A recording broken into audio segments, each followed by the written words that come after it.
আসসালামু আলাইকুম।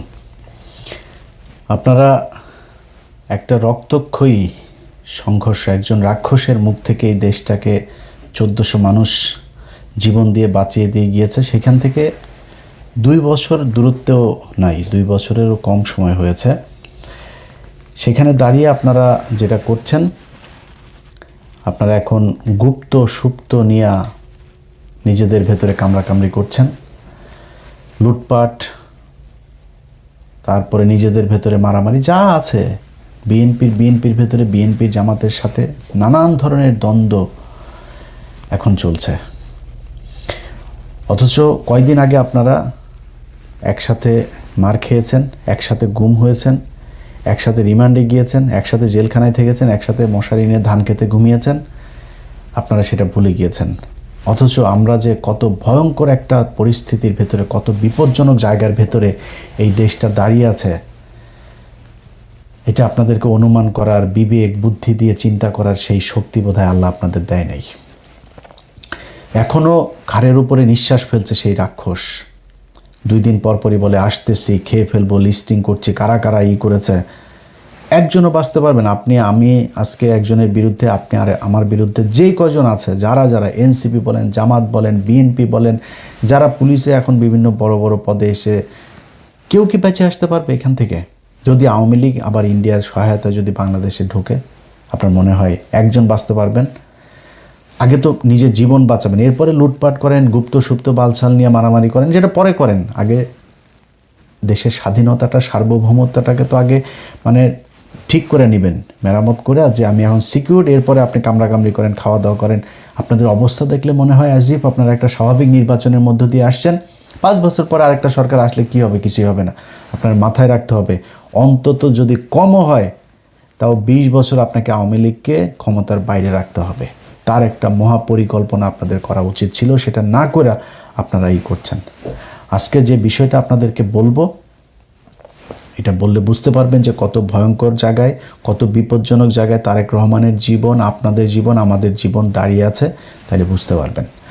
20 তারিখ, এই 20 এপ্রিল আমি ফেসবুকে একটা পোস্ট করেছিলাম, বিমান বাহিনীর ভেতরে কিছু একটা হচ্ছে, তারপরে সর্বোচ্চ সতর্কতা জারি করা হয়েছে। তো আমি যতটুকু জেনেছিলাম, ওই দিন ভেতরে আমার যতটুকু সোর্স আছে, তারা বলছে ভাই খুব টান টান উত্তেজনা মনে হচ্ছে, এটা মনে হয় খুব উপরের লেভেলের, এরকম 2-1 জন ছাড়া বোধ হয় আর অন্য তেমন কেউ জানে না। আমি এরপরে জানার চেষ্টা করলাম। এর মাঝখানে 23 তারিখে একটা নিউজ দেখলাম। 23 তারিখের নিউজটা করেছেন ভারতীয় একজন সাংবাদিক, তার নাম হচ্ছে চন্দন নন্দী। চন্দন নন্দী 23 তারিখে নিউজে বলেছেন যে Bangladesh air force on high alert after raids net many airman for links with Tehriki Taliban Pakistan, TTP. আচ্ছা, এই নিউজের ভেতরে তিনি বিস্তারিত লিখে দিয়েছেন কি হয়েছে ওই রাতে, তারপরে আগে পরে কি ঘটছে, সেনা বিমান বাহিনীর ভেতরে তেহরিকি তালিবানের কি বিশাল বিস্তৃতি ঘটেছে, কতজন সেখানে ট্রেন আপ হয়েছে, কতজনকে, 2 জনকে ধরা হয়েছে, গ্রেপ্তার করা হয়েছে, 10 জনকে আটক করা হয়েছে জিজ্ঞাসাবাদের জন্য, আরও 10 জন পালিয়েছে, সব বিস্তারিত বলে দিচ্ছে। অথচ সে তার এই খবরের ভেতরেই বলছে যে BF headquarters in Dhaka has shied away from even acknowledging the raids and consequent arrest, detention and escapes. মানে ওর খবর, ওর এটার ভিতরে আপনারা নর্থ ওয়েস্টের ওই পোর্টালে গেলে তারপরে দেখতে পারবেন, ওর খবরের ভেতরেই বলছে যে BF হেডকোয়ার্টার্স, মানে বাংলাদেশ এয়ারফোর্সের হেডকোয়ার্টার্স, এই ঘটনা নিয়ে শেড অ্যাওয়ে, তারা অ্যাকনোলেজিংও করছে না অ্যাবাউট কোনটা, অ্যারেস্ট, ডিটেনশন এবং এসকেপ। এই রেড দেওয়ার পরে যা ঘটেছে সেই কনসিকুয়েন্ট তারা প্রকাশ করে নাই, সে নিজে বলছে। অথচ তিনি জেনে গিয়েছেন। তিনি জানলেন কিভাবে? এটা হচ্ছে কোশ্চেন। আচ্ছা, বাংলাদেশের সেনাবাহিনীর, এই সেনাবাহিনীর কোনো কিছু হওয়ার আগেই এই নর্থ ওয়েস্টের কাছে চলে যায়। এই চন্দন নন্দীর কাছে। চন্দন নন্দী মূলত ভারতীয় গোয়েন্দা সংস্থার একটা মুখপাত্রের মতো আচরণ করে, ওইখান থেকে যেসব সূত্রে খবর টবর পায় এগুলোই সে মূলতই করে। তার খবরের একটা বিরাট অংশ জুড়ে বাংলাদেশ সেনাবাহিনীর ভেতরে ওয়াকার পাত দিলেও ওই গন্ধ পায়, এরকম অবস্থা। তো উনি কিভাবে জানলেন? বিএফ এয়ারফোর্স হেডকোয়ার্টার এটা বলেন, সে নিজে বলছে তারা নিজেরাই মুখ খোলে নাই এই কারা কি হয়েছে, এই রেডের পরে কাদেরকে ধরা হয়েছে কি করা, অথচ সে সংখ্যা বলে দিচ্ছে যে 2 জনকে গ্রেপ্তার করা হয়েছে, 9 জন বা 10 জনকে জিজ্ঞাসাবাদের জন্য ধরা হয়েছে, আরও 9-10 জন পালিয়েছে, সেসব বলে দিচ্ছে। কিভাবে জানলো? এবার আসেন, বাংলাদেশের একজন, আমি চন্দন নন্দীর এখানে আরেকবার আসতে হবে, তার আগে বাংলাদেশের একজন সাংবাদিক আছেন জুলকারনাইন সায়ের খান সামি ভাই। সামি ভাই ওইটার পরপরই তিনি একটা পোস্ট করেছেন। তিনার পোস্টটা হচ্ছে, বিগত অন্তর্বর্তীকালীন সরকার 1.5 বছরে বাংলাদেশের জাতীয় নিরাপত্তার এমন কিছু ক্ষতি সাধন করেছে যা অবর্ণনীয়। বিভিন্ন উগ্রবাদী গোষ্ঠীকে এক প্রকার ফ্রি রাইড দিয়ে দেশে নিরাপত্তা ব্যবস্থার অভ্যন্তরে এমন এক ঘুণপোকার চাষ তারা করার চেষ্টা করেছে, যখন তা সামনে আসবে তখন তাদের প্রতি ঘৃণায় আপনার মন বিষিয়ে উঠবে। এটা বললে আপনি পুরোপুরি বুঝবেন না কি বুঝাইতে চাচ্ছেন উনি ওইখানে ওই পোস্টে একটা পিন কমেন্ট পাঠিয়েছেন। তো আমাকে পোস্টটা যিনি পাঠিয়েছেন, পাঠানোর পরে আমার ভাই কী হয়েছে, এটা কী লিখছে, ঠিকই তো আছে। পরে উনি আমার একটা পোস্টে পিন কমেন্ট করেছে, সেই কমেন্টটা আমার পাঠাইলো। সেখানে লিখেছেন, আপাতত এতটুকুই জানতে পারি যে অনতিবিলম্বে পাকিস্তানের সাথে সরাসরি বিমান চলাচল কিছুদিনের জন্য হলেও স্থগিত করা অতীব জরুরি। এইটাই হচ্ছে গিয়ে মূল পয়েন্ট, যে পাকিস্তান এখানে কোত্থেকে আসলো, তেহরিকে তালিবান পাকিস্তান কারা, চন্দন নন্দীর কাছে খবর কেমনে গেল, সেই খবর ওই দিনই আবার নবনীতা চৌধুরীর কাছেও গেল। নবনীতা চৌধুরীও কিন্তু এই চন্দন নন্দীর এইটারই মূলত উনি বাংলায় ট্রান্সলেট করে উনি একটা ভিডিও বানিয়েছেন। এবার আসেন বুঝি আমরা। বুঝতে হলে আমাকে আবারও সেই চন্দন নন্দীর ওই পোস্টে যাইতে হবে। আচ্ছা, চন্দন নন্দী 2টা নিউজ করেছে, একটা 23 তারিখ আর একটা 26 তারিখে, 2 দিন আগে। আচ্ছা, তিনি একটা কথা বলেছেন যে the information related to the TTP, মানে ওই তেহরিক তালিবান পাকিস্তান, যেটা network among BF personal spread after Pakistani authorities informed Bangladeshi officials. Pakistani authorities মানে হয় গোয়েন্দা সংস্থা বা সরকার বা দূতাবাস, কোনো একটা পক্ষ বাংলাদেশ এয়ারফোর্সকে জানিয়েছে, অফিসিয়ালসদেরকে জানিয়েছে, পাকিস্তানের সরকার জানাইলো। বুঝেন, কিন্তু খুব হিসাব করে বুঝেন। পাকিস্তানের সরকার বাংলাদেশ সরকারকে জানাইলো, তেহরিকি তালিবান পাকিস্তানের লোক তোমার এয়ারফোর্সের ভেতরে আছে, তাদেরকে তাড়াতাড়ি ধরো। আচ্ছা, জুলকারনাইন সামি বলল যে পাকিস্তানের সাথে প্লেন যোগাযোগ তাড়াতাড়ি বন্ধ করো। আচ্ছা, পাকিস্তান থেকে তাহরিকে তালিবানের পাকিস্তানরা তাহলে বাংলাদেশে যে এয়ারপোর্ট এটা বন্ধ করার মানে কি? মানে হচ্ছে যে বন্ধ করলে এই যে ডিরেক্ট ফ্লাইটে তাড়াতাড়ি সব তাহরিকে তালিবান পাকিস্তানের লোকজন বাংলাদেশে আসতেছে, এই জন্য উনি চান তাড়াতাড়ি পাকিস্তানের সাথে বিমান যোগাযোগ বন্ধ হোক। এবার আমরা চলেন বুঝি তেহরিকি তালিবান পাকিস্তান এরা আসলে কারা। এটা বুঝলে আপনি বুঝবেন আসল ঘটনাটা কি।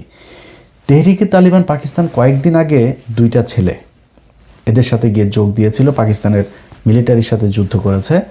একজনের নাম ফয়সাল, আরেকজনের নাম জুবায়ের। ফয়সাল এবং জুবায়ের 2জনই বাংলাদেশি নাগরিক, কিন্তু পরে জানা গেল 2জনই হিন্দু মুসলমান নাম দিয়ে তারপরে তারা সেখানে গিয়ে এদের সাথে যুক্ত হয়েছে। সেটা নিয়ে যদিও এই সরকারের খুব বেশি বিশ্লেষণ এটা নিয়ে আমাদের কোনো কিছু জানানো হয়নি, খুব গোপনীয়ভাবে রাখা হয়েছে। বরং পাকিস্তান যতটুকু সম্ভব তারা সেটাকে প্রচার করেছে, এবং পাকিস্তান মাঝখানে বাংলাদেশের সাথে ভিসা প্রক্রিয়া খুব সহজ করেছিল। এখন কিন্তু ওদের এখানে যাইতে গেলে আবার কয় টাকা ফি দেওয়া, একটা বিরাট তৈরি করেছে তারা। তো আমি কিছু রোগী আপনার থাইল্যান্ড, তারপরে চীন, আমার পরিচিত একজন, তারা এরকম পাঠায়। পাকিস্তানেও কিছু রোগী পাঠানো হয়েছে। পাকিস্তানের ট্রিটমেন্টের ব্যবস্থা কিন্তু খুব ভালো, আপনারা খুবই মানে অল্প খরচে খুব ভালো মানের চিকিৎসা পাইতে পারেন। তো আমি কিছু লোকজনকে পাঠিয়েছিও আমার ওই এজেন্সির মাধ্যমে। তো ওরা আমারে বলল যে ভাই এখন ভিসার ইয়েটা একটু কড়াকড়ি করেছে। তো তারা আবার এমবেসির সাথে কথা বলে জানলো যে আমাদের দেশ থেকে জঙ্গি যাচ্ছে পাকিস্তানে, গিয়ে সেখানে পাকিস্তানের ভেতরে অভ্যন্তরীণ এই শৃঙ্খলা নষ্ট করছে। এই তেহরিকি তালিবান পাকিস্তান শ্রীলঙ্কার যে বাসে হামলা হয়েছে সেটার সাথে জড়িত, ক্রিকেট দলের উপরে হামলা হলো না, ওটার সাথে জড়িত। কয়েকদিন আগে পাকিস্তানের নিরাপত্তা বাহিনীর সাথে যে গ্যাঞ্জাম হলো সেটার সাথে জড়িত। এইটারে বুঝতে হইলে যে তেহরিকি তালিবান পাকিস্তান কেন পাকিস্তানের সাথে লাগে, এটা বুঝতে হইলে এটা কারা, এটা বুঝতে হইলে আপনাকে কয়েকদিন আগে যে আফগানিস্তানের সাথে পাকিস্তানের যুদ্ধ হইল না, আপনারা অনেকেই অবাক হন না যে পাকিস্তান কেন আফগানিস্তানের সাথে, আফগানিস্তানের লোকজনরা এইভাবে ওই পারে বোমা বর্ষণ করে। কারণ হচ্ছে তেহরিকি তালিবান পাকিস্তান, এই টিটিপি হচ্ছে রয়ের তৈরি করা আফগানিস্তানের একটা বাহিনী। তালেবানদেরই একটা অংশ, তারা রয়ের সাথে মিলে মোটা অঙ্কের টাকা দিয়ে এদেরকে আপনার তৈরি করা হয়েছে পাকিস্তানের বিরুদ্ধে যুদ্ধ করার জন্য। এখন ওরা উর্দুতে কথা বলে, ওরা বেলুচ ভাষায় কথা বলে, ওরা দাড়ি টুপিওয়ালা, ওরা পাকিস্তানের মতো দেখতে। ওরা আমেরিকার সাথে আফগানিস্তানের যুদ্ধ শুরুর পর থেকে 20 বছর ধরে প্রায় 10 লক্ষ আফগানি পাকিস্তানিরা জায়গা দিয়েছে। তাদের এখন ওইখানে দোকানপাট আছে, তারা এখানে থাকে খায়, পাকিস্তান তাদেরকে নাগরিকত্ব দিয়েছে, কিচ্ছু বলে না। ওদেরকে দিয়ে পাকিস্তানের বিরুদ্ধে যুদ্ধ করাইতে খুব সুবিধা হয়। এই জন্য এদেরকে ট্রেন আপ করেছে, করে তারপরে তাদের সাথে যুদ্ধ করায়। আপনারা এই পর্যায়ে এইটুকু বুঝেন যে তেহরিকি তালেবান পাকিস্তান টিটিপি হচ্ছে পাকিস্তানের রাষ্ট্রের বিরোধী একটা জঙ্গি সংগঠন।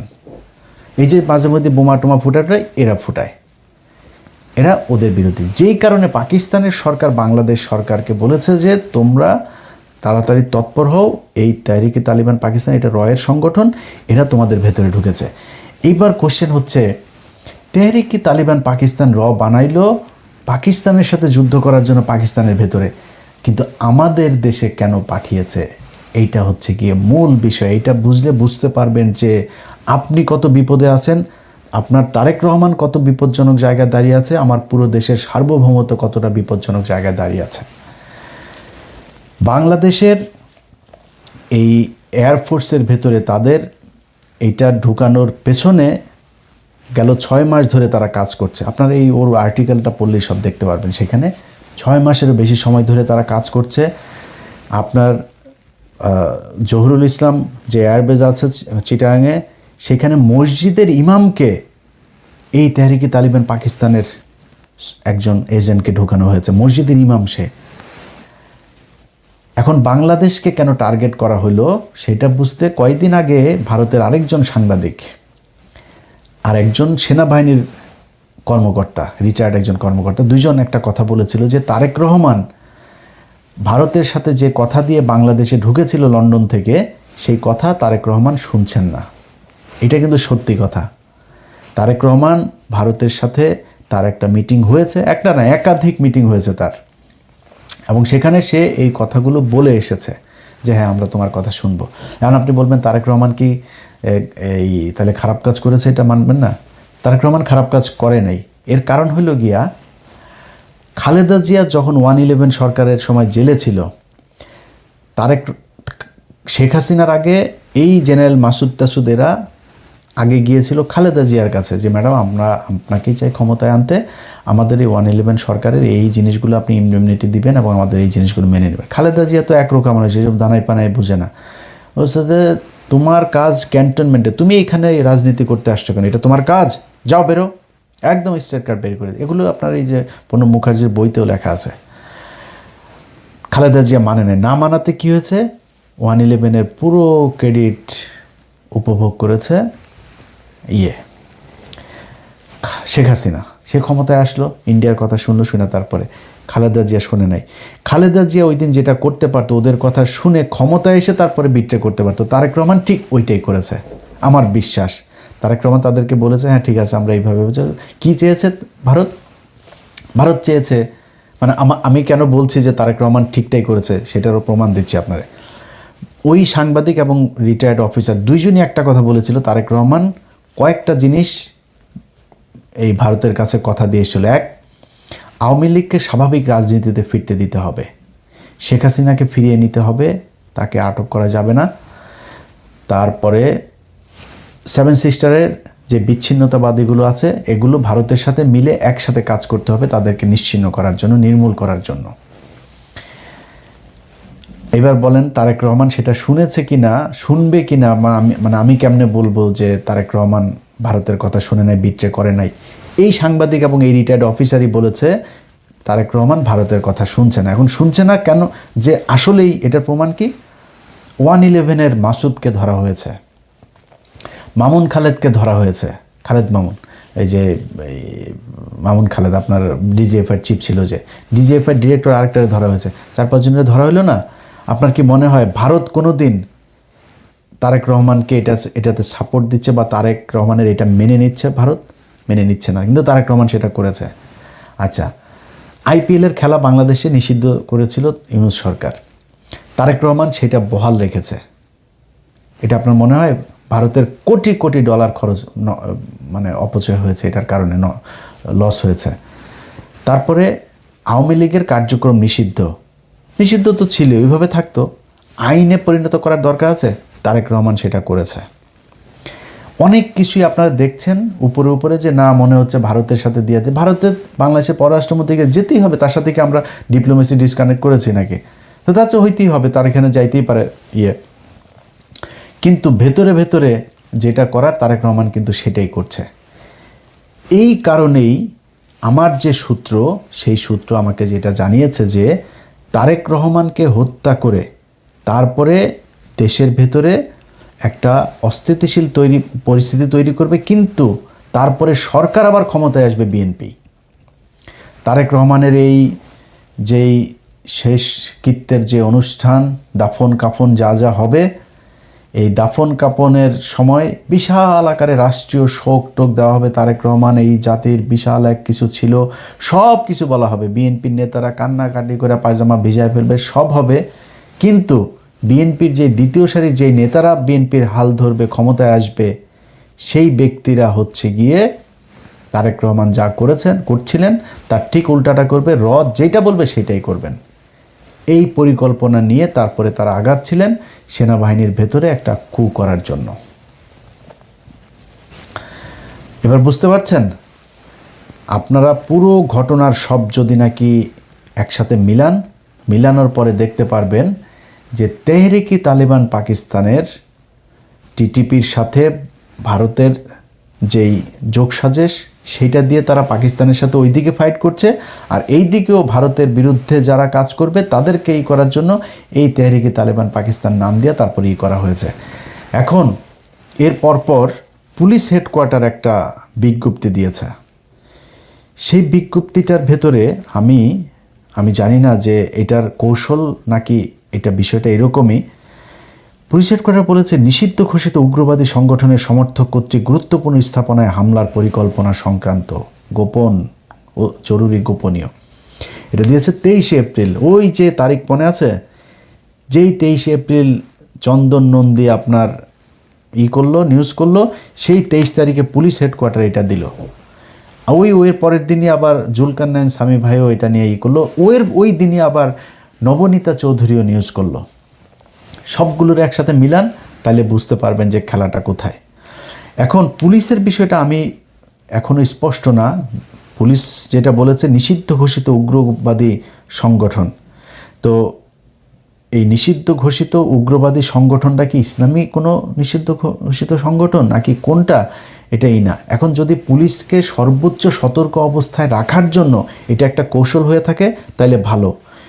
বাট আমি সরকারের সব পর্যায়কে একটা জিনিস বলবো, সিটিটিসির যিনি আছেন প্রধান, এই মাল কিন্তু রয়ের মাল।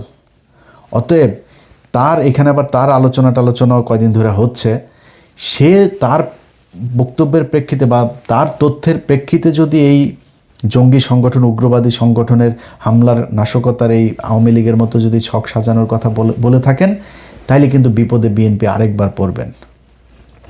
তা আপনারা আব্দুর রহমান, বাংলা ভাই, এই খালেদা জিয়া তাদেরকে বিচার করেছে, এই খালেদা জিয়ার সব জঙ্গিদেরকে ধরেছে, অথচ সেই জঙ্গির সব আপনার কনসিকুয়েন্স পোহাইতে হয়েছে কাদেরকে? এই তারেক রহমান আর খালেদা জিয়াকে। বিএনপি এখন পর্যন্ত আমেরিকায় নিষিদ্ধ আপনার জঙ্গি সংগঠন, সন্ত্রাসী সংগঠন।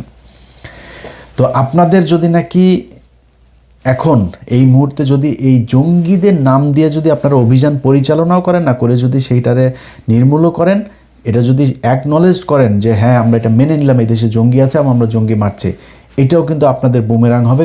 মানুষ জানবে, পৃথিবীর অন্য দেশগুলো, বিদেশিরা জানবে যে বাংলাদেশে এই যে এতদিন ভালো ছিল, এখন তারেক রহমান আসার পরে এই যে জঙ্গি আবার বেড়ে গিয়েছে। সো আপনাকে সরাসরি স্বীকার করতে হবে তারেক রহমান যে আপনার শত্রু কারা। এই টিটিপির নামে এই দেশে আপনাকে হত্যা করার জন্য, বাংলাদেশে অস্থিতিশীল পরিস্থিতি তৈরি করার জন্য এই করেছে, এটা পৃথিবীকে জানাইতে হবে। যদি আপনি আবারও সেই জঙ্গি খেলা, শেখ আব্দুর রহমান ইসলামের কেউ না, বাংলা ভাই ইসলামের কেউ না, কিন্তু তাদেরকে ইসলামী জঙ্গি সংগঠন হিসাবে আপনি করেছেন। আপনার তখনই কন্ডেম করা উচিত ছিল যে না, এরা মুসলমান, এটা করে না, ইসলাম কোরআন হাদিস এটা বলে নাই কখনোই, এদেরকে আমরা মুসলমান ইসলামী সংগঠন মনে করি না। আজকে তেহরিকে তালেবান পাকিস্তানের আপনি ইসলামী সংগঠন মনে করবেন?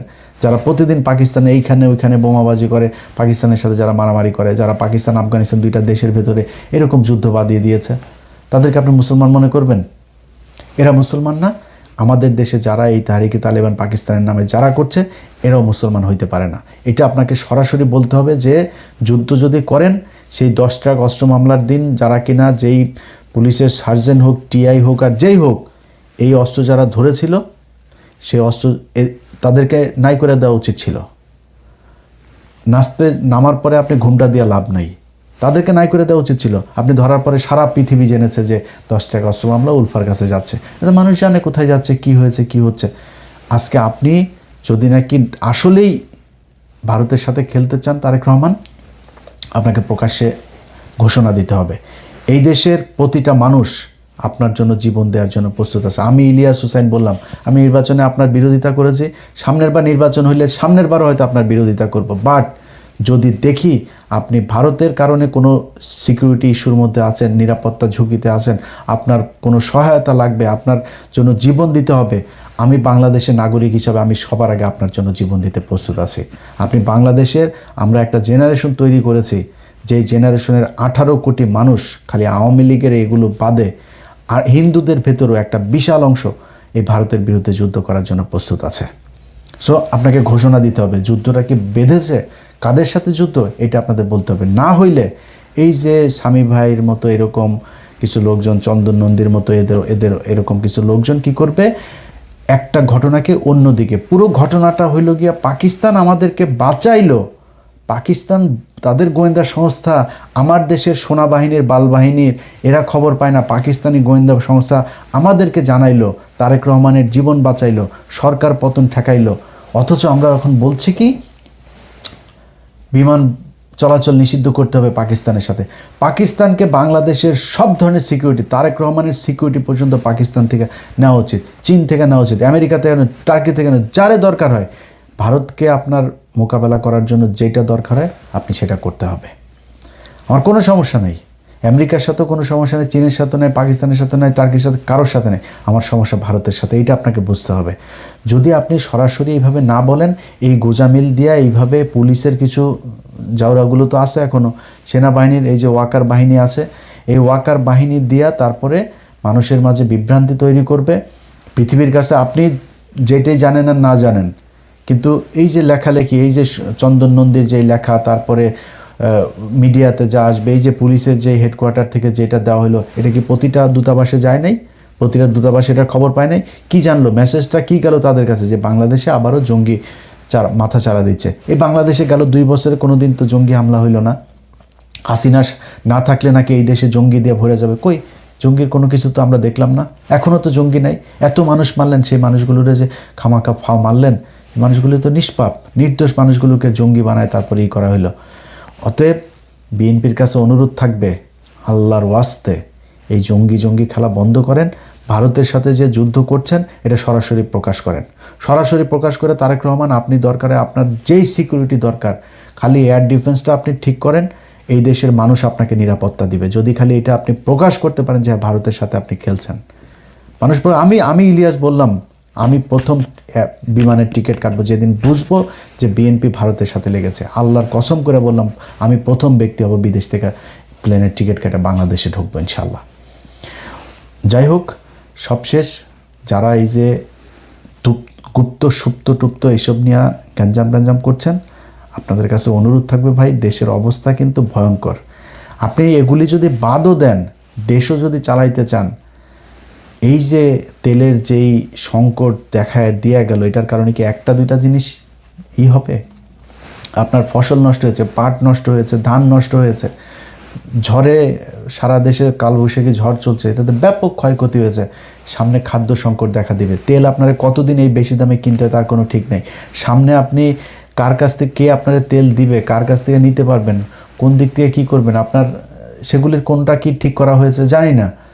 ভয়ঙ্কর অবস্থা। আপনি বিরোধী দলের সাথে সুপ্ত গুপ্ত কারে নিয়ে একটা পোস্ট করছে, সেটা নিয়ে, আরে ভাই পোস্ট এগুলি আওয়ামী লীগের সারাদিন কাজ, এদের এগুলো নিয়ে এখন গ্যাঞ্জাম বাঁধানো। মনে করেন শিবিরের কেউ একজন করছে, কি হয়েছে রে ভাই?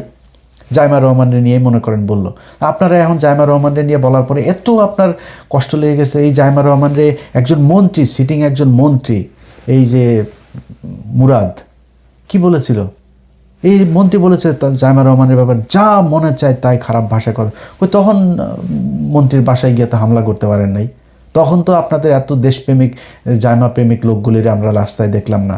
তারেক রহমানকে এত ভালোবাসেন, তারেক রহমানের মারে এইভাবে 2টা বছর জেলখানায় রেখে মেরে ফেললো, ট্রাক দিয়ে আটকায় রাখলো, এত ভালোবাসা, এত এত শক্তি